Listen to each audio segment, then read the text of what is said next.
ভয় তো একদিন সবাইকে লাগে, যেমন এখন আমেরিকা আর ইসরায়েলকে লাগছে।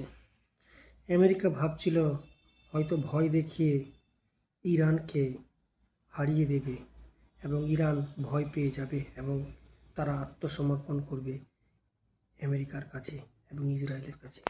কিন্তু আদৌ এটা হলো না। যুদ্ধের প্রায় 11 দিন পেরিয়ে গেছে, এখনও পর্যন্ত যুদ্ধ চলছে। কিন্তু যুদ্ধে যা শুরু হয়েছিল এবং এখনও যা চলছে, যুদ্ধটা ধীরে ধীরে আমেরিকার নাগালের বাইরে চলে যাচ্ছে।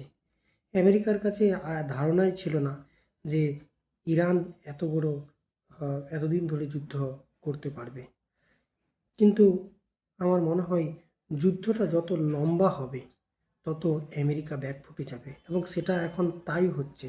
যুদ্ধ তত লম্বা হচ্ছে, আমেরিকা তত ব্যাকফুটে যাচ্ছে।